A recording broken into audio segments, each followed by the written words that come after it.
My name is Victor Shelton. I'm an NRCS state agronomist and grazing specialist in Indiana. Today we're going to talk about conservation compliance.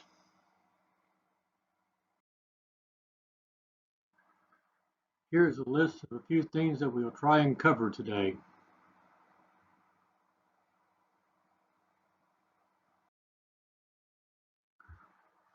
Provisions for highly erodible land compliance started with the 1985 Farm Bill. It was actually the Food Security Act Farm Bill. Any cropland that was being farmed prior to December 23, 1985 was to be farmed to 2T, no more than 2 times the soil loss tolerance. And anything converted from native vegetation from that date required no substantial increase in erosion, as defined as anything over T.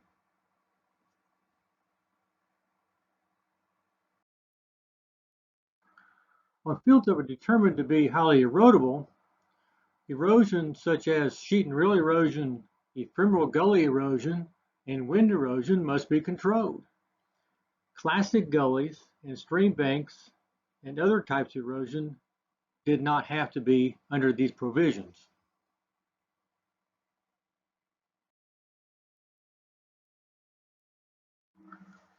In the late 1980s, the National Office of NRCS directed state offices to develop ACSs, Alternative Conservation Systems. And those systems were supposed to provide a significant reduction in soil loss. But there's a lot of problems with some of these. Some of those ACSs allowed for erosion levels quite a bit higher than the T levels, or 2T levels that we were supposed to have. We call those things ACS plans or residue plans.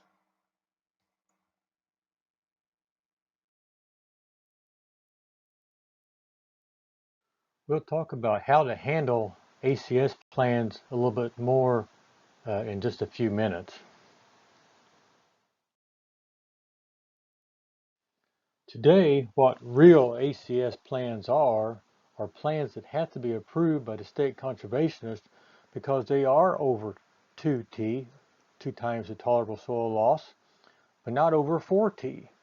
If they were over 4T, then they actually had to go to the regional conservationist for approval. These plans are normally for specialty crops or special situations. In southern Indiana, there's quite a bit of potatoes being grown, and in a few cases, that ACS plan is needed for that specialty crop.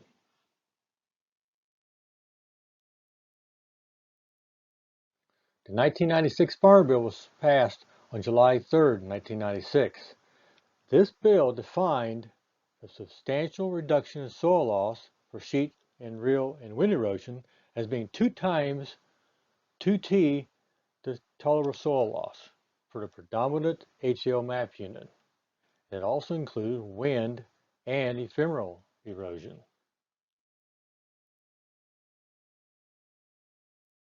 It was about the same time frame when it was discussed on whether or not we really had to have a conservation plan for everybody, or could they just be following a conservation system? If they are following a conservation system, then we would evaluate that system and see whether or not it's actually in compliance or not. Now, if they have been given an exemption or a variance, then we would need to document that in a conservation plan, and we would evaluate that.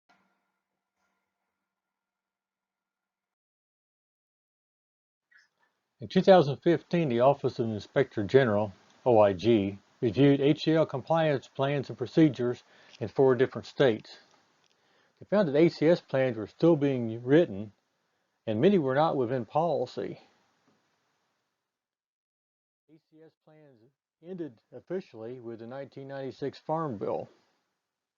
They also found that ephemeral gullies were not being addressed.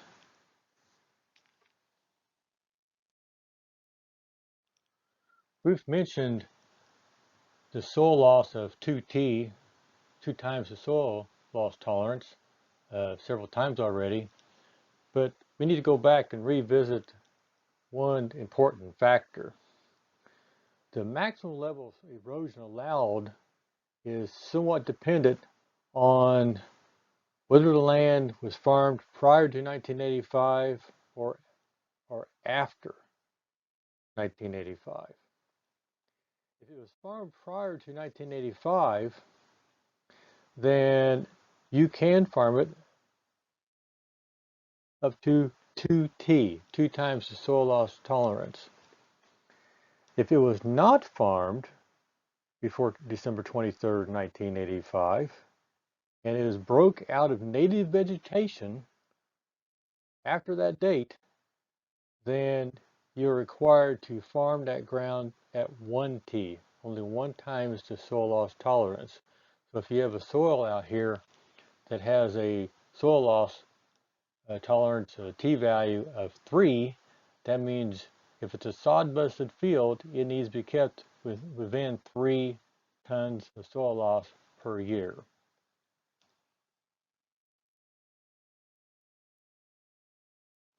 You might ask the question of what is native vegetation? Here in Indiana, we consider that to be woody vegetation. So in other words, if you clear trees off a piece of ground, we're going to say that has been sod busted. That is a sod buster.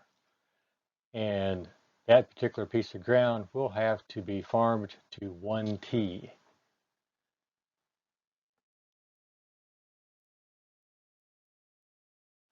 Let's now look at some different scenarios, especially how an ACS plan, whether they have one or not, is going to affect things.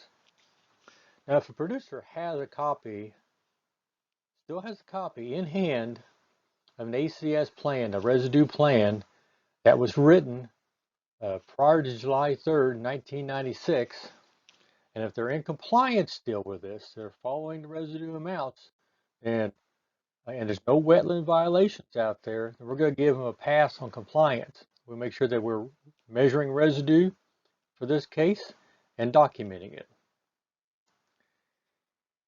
Now, they still were supposed to be keeping ephemeral gullies under control. So if the only violation is ephemeral gullies, and the original plan did not require ephemeral gully treatment, then we're going to give them an AH variance, a personal hardship variance, because we did not include it in their plan. And we will provide them a ephemeral gully plan, and they can continue with their ACS plan until they do something different.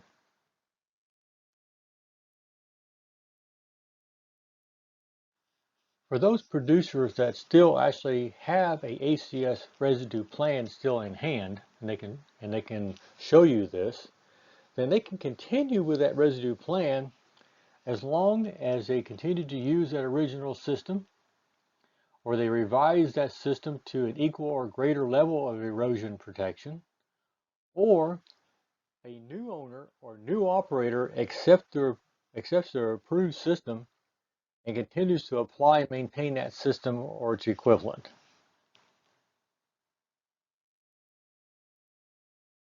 All right, we're going to divide this up just a little bit and talk again about land that was farmed prior to 1985 and after 1985. So in the case where it was farmed prior to 1985, December 23rd, 1985, and the producer has a written conservation plan or a documented system that was approved after July 3rd, 1996, or no plan for compliance, we're going to evaluate if the producer is following an approved cropping system. And we want to also know if he has ephemeral gullies and has he made any improper wetland conversions. Now, we will use, in this case, our most current erosion prediction tools and decide whether or not he is in compliance or not. At the moment, that is Russell 2. In the near future, that will be WEP, or WEPS, if it's a wind erosion. And in this case, because was farmed prior to 1985, December 23rd, 1985, they have to meet only 2T.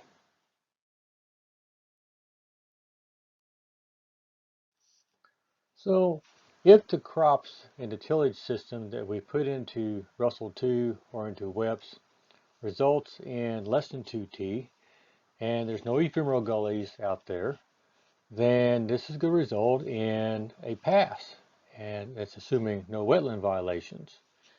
If the crops in the tillage system, after being ran through Russell 2, results in greater than 2T, or there is ephemeral gully present, then this is an HCl conservation violation if the plan specifically requires action to control ephemeral gully erosion.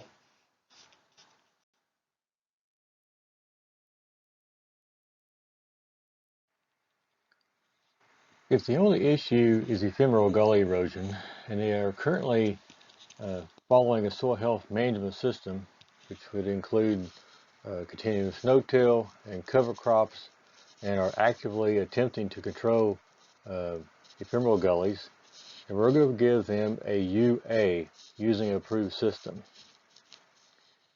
If they happen to be in a soil health management system and they are completely controlling ephemeral gullies, then we're going to call them actively applying.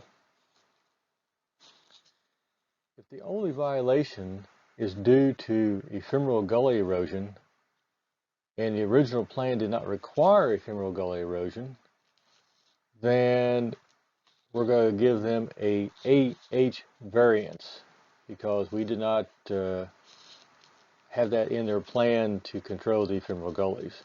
And so that personal hardship variance will be provided.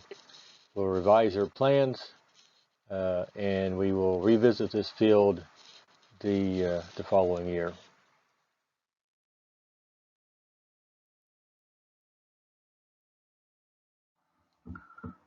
We need to review the systems being used very carefully.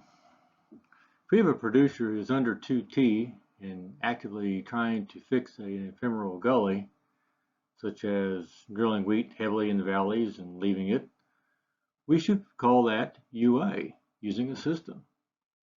If they're not meeting their planned system or approved system, or have a ephemeral gullies not treated, then we should always consider this a planting opportunity. If land was brought into production for the first time after December 23rd, 1985, then we're going to call it a sod buster, a sod busted field. This is generally from native vegetation, which is, like I said before, usually trees here in Indiana, but it could occasionally be native grasses. Sheet, reel, and wind erosion still for these sod busted fields must be less than 1T. And ephemerals still also have to be controlled and no wetlands impacted.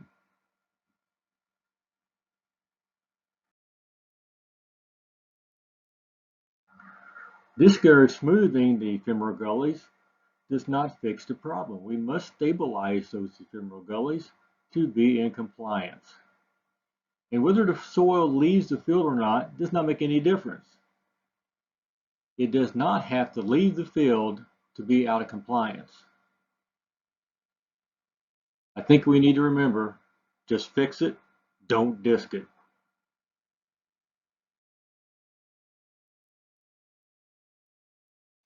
Before we start looking at some examples, let's first discuss briefly the difference between an ephemeral gully and a classic gully. With an ephemeral gully, you're going to have small channels that are formed in those natural concentrated water flow areas, and they are easily erasable with annual tillage. So they're shallow and they're easily seen, and they will pretty much typically redevelop year after year. A classic gully is a very large channel that's formed in those same concentrated water flow areas, but they're deep. They're generally over 18 inches deep. They cannot be erased with normal tillage equipment, and quite often they're not included in the land unit.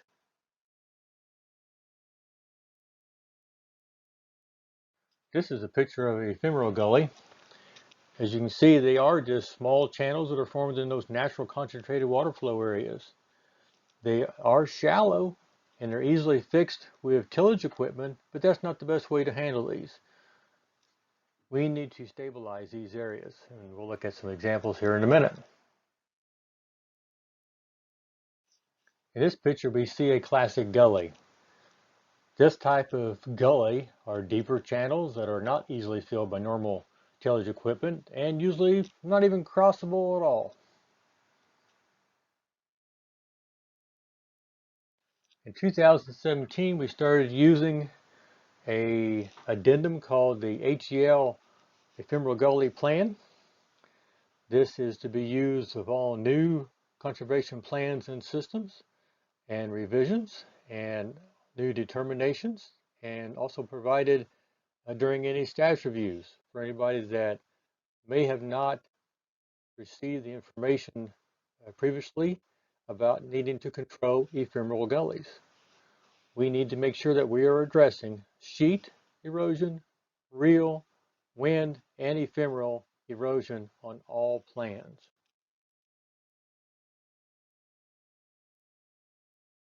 The Femoral Gully Plan Addendum is a progressive plan, and it can cover the entire tract and all the fields, whether they're identified or not. We want to look at the following sequence of practices and see whether or not they will actually fix the issue that's out there. That very first option is what I call the soil health management system.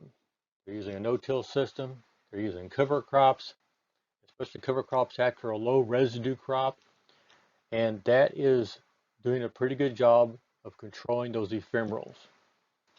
The next option might be planting a winter grain or cover crop at heavier rates in those ephemeral gully areas, and that can also do a very good job of controlling the ephemeral gullies. But if it doesn't, then the next option might be planting a perennial vegetation in those areas to control it. And if that also fails, then we go to the next and the final step in this progression and install some type of structural practice in that ephemeral gully area like a waterway.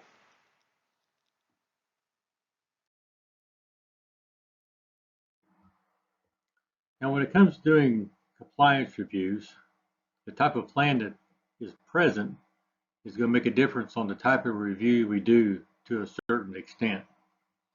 If they have an ACS residue plan, in other words, the producer has a copy of the ACS residue plan, they must have a copy, it is required, then we will measure residue amounts and document the amounts and the type of crop residue and rotation in the assistance notes, and see whether or not they are actually following the system or not. We will refer to the amounts of residue that is actually in the plan. We will use either the knotted rope method, tape method, or foot method, which is like step point, to determine the amount of residue that is out there. Please note in your assistance notes the type of method that you use to evaluate the residue amount.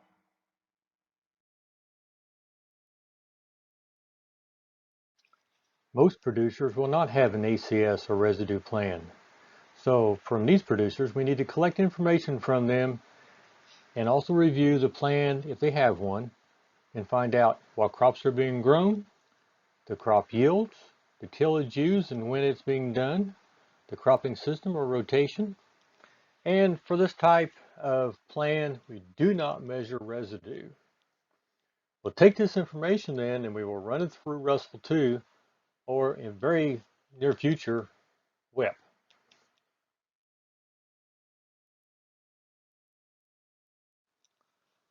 During the status reviews, we need to make sure we're checking for ephemeral gullies. we can use topo maps, aerial photos, and local flow line layers to kind of predict where we think concentrated water flow areas might be, and then do field reviews for areas, at least within reason, to see whether they're present or not. If we find any, mark them on a map so we know exactly where they're at, and then we will provide the Femoral Gully plan addendum to that participant along with that map so they know where to address this problem.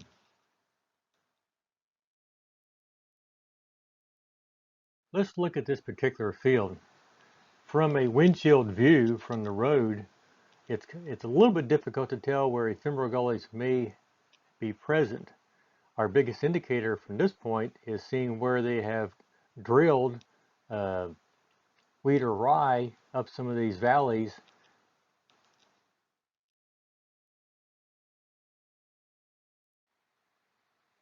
This photo here actually shows the direction that I was pointing the camera when I took that last picture.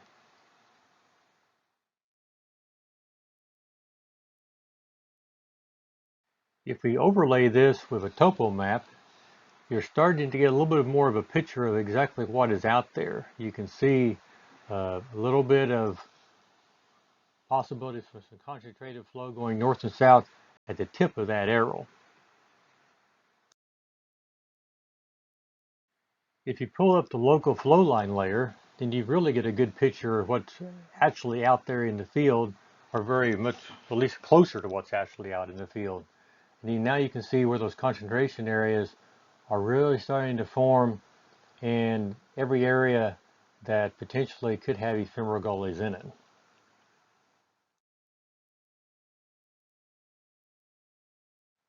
This type of map is probably one of the best ones that you could use if you're actually going to be walking out in the field, and especially a big field, so you're not walking just trying to figure out exactly where potential sites are. You'll know at least to a better degree of what areas to be looking for the ephemeral gullies, and save yourself a lot of time.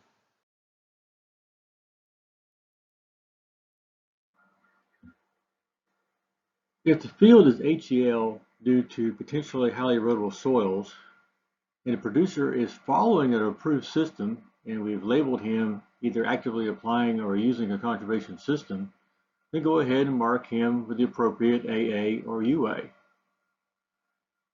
If the field is HEL due to PHL soils and the producer is not following an approved system, then before we call him out of compliance, let's make sure that we are making sure that those particular PHL soils are truly HEL.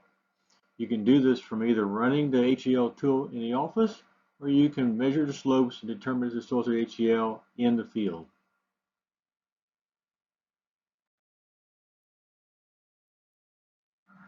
For reference, here is the formula for determining whether a map unit is HEL or not. If the EI is equal to or greater than 8, then the soil is HEL. And here is the units or the information that is needed to make that determination. A lot of this is done now automatically through the HEL tool. A PHL soil presently needs to be 75% highly erodible to be called HEL.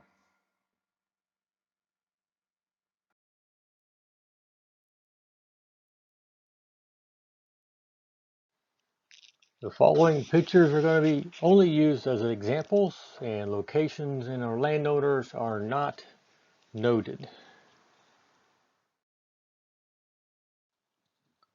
Certainly, we are not going to find every crop field in perfect condition. Some have major issues. We need to make sure to collect all necessary information before coming to a decision. What and why are good questions to start with.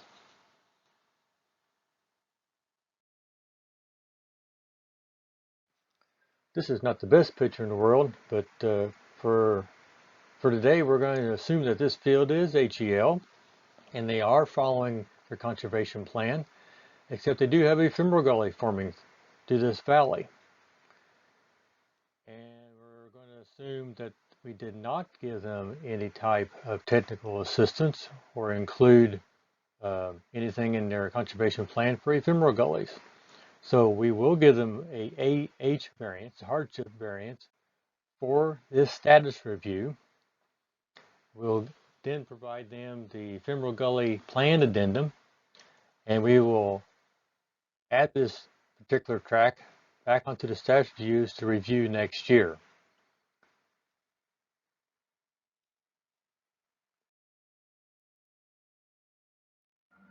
This is an interesting looking field. It actually, at the time this picture was taken, had some leftover, some cover crops on the field. It appeared like it's going to be no-tilled. The valleys where there had been some ephemeral issues had been heavily seeded to either cereal rye or wheat.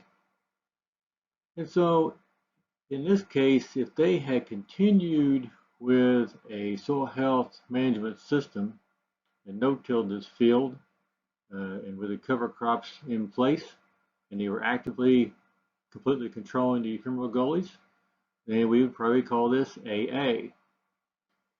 If they were following a no-till system and using cover crops, and there still is issues with the ephemeral gullies, but they were actively trying, then we would call this UA, using a conservation system.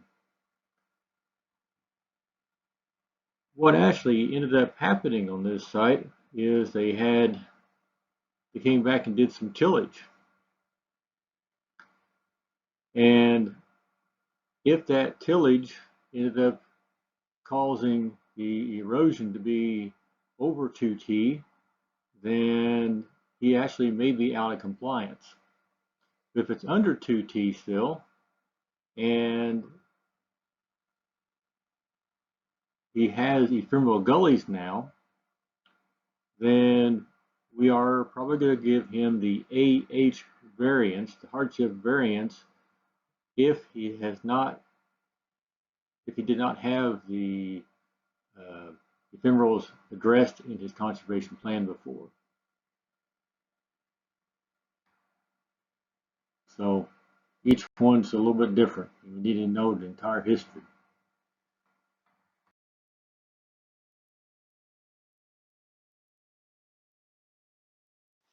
So what do you think about this site? Looking at it from here, it looks like he's got pretty good residue out there. He's made some type of attempt to control this ephemeral area, this concentrated flow area. He has drilled some wheat or rye up and down the hill right here, and it seems to be working somewhat. If he is under 2T and he's made some type of effort to control the ephemeral gullies, then you could probably call him UA using a system. It also could be borderline. If he is still under 2T, but the ephemeral gully is not being addressed enough, and it is still active out there, and we did not give him guidance in his conservation plan on how to treat the ephemeral gullies in the past, and he's not been provided the Ephemeral Gully Plan Addendum in the past, then he could be called AH and given the hardship variance. In a case like this, I think a little bit more wheat or rye drilled into this area would have helped. A serpentine type drilling or across the field, across the slope, would have probably been a lot better than going up and down the hill. If we do give him the AH variance, then we would come back and review this again next year.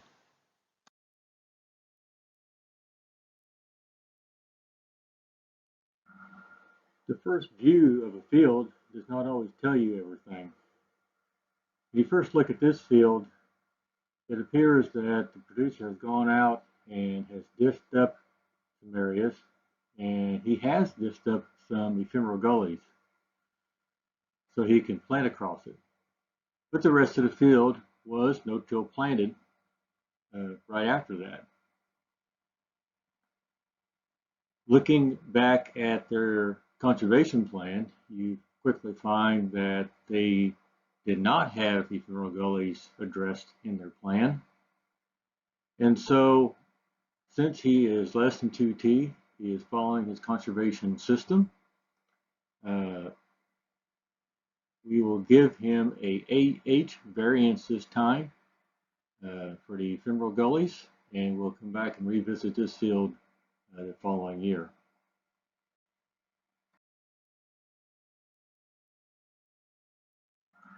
On this particular field, we have a producer who has planted a cover crop, and he has also planted a fairly heavy cover crop or additional seed in these valleys where he may have been having some issues with the Femoral Gullies. And so, since he is in a no-till system and using a cover crop, if he has completely controlled the Femoral Gullies, then we would call him AA. If he is just actively pursuing the control of the Femoral Gully and he still has some issues, then we would call him UA, using a conservation system. And if it is not controlling the Ephemeral Gully, then we would provide him a copy of the Ephemeral Gully Addendum and give him the AH variance for this year and come back and revisit the field next year.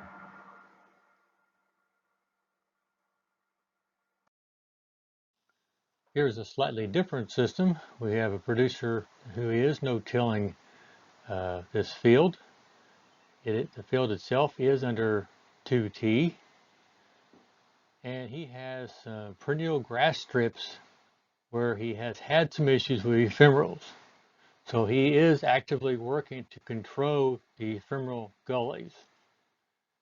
And since he is under 2T, we will call this using a system and give him a UA.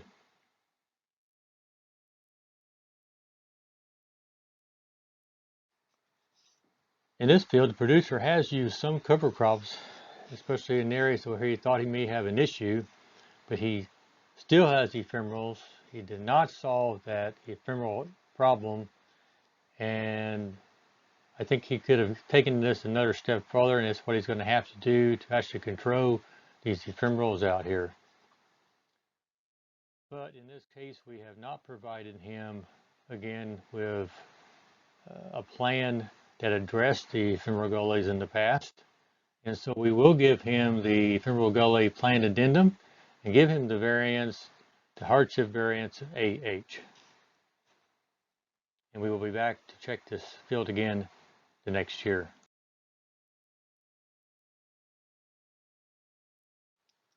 In this picture, this producer is doing a great job.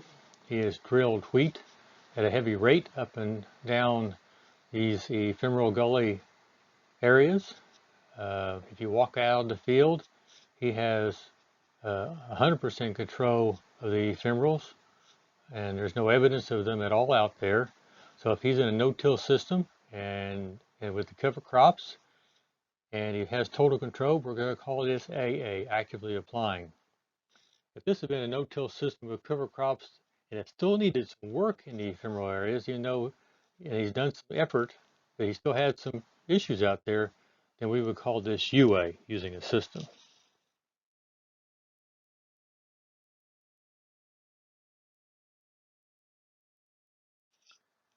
In this field, we can see that it was no-till planted. We have this raw area right here in this valley, so we have to wonder what's going on. Was it an ephemeral gully that was this thin, or one that was fixed or seeded down, or was it a tile repair or something? So it's going to really depend.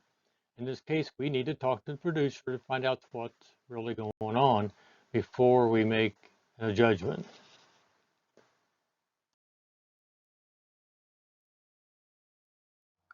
Some fields may be slightly difficult to call, others not so much.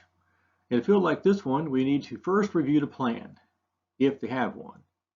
Then review the system being used. Is the system below 2T? Did they have ephemerals included in their plan or have been given the addendum for ephemerals? If the system is over 2T, then it's out of compliance. If they've been given the Ephemeral Gully addendum in the past or had ephemerals addressed in their plan, then they're out of compliance. If this is only a higher stir value year in the rotation, but the system meets, then they would be given an AH variance if ephemerals have not been addressed before, or an NA if they had. Okay, in this last field, we can see that the producer has planted a pretty decent looking cover crop, but there's still issues in this concentrated water flow area. The field's not been planted yet, so we need to wait and see if any tillage is done prior to planting or what else he does. If he just no-till plants this, he's probably still going to have ephemeral issues here. And so if we feel like the ephemeral has been addressed a little bit and he's trying, then we could give him a UA. But if it's not being addressed, then and he no-till the field, then we probably should give him a AH, the hardship variance, if the ephemeral was not addressed in his conservation plan. Now, if it had been addressed in his conservation plan, or we've been out in this field before and provided him the ephemeral addendum, and he knew that he was supposed to be controlling these ephemeral gullies, and he hasn't, then this possibly could be out of compliance.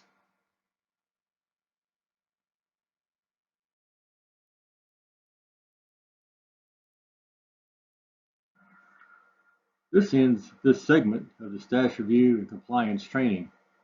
If you have any questions, please contact your area resource specialist or the state agronomist. Thank you.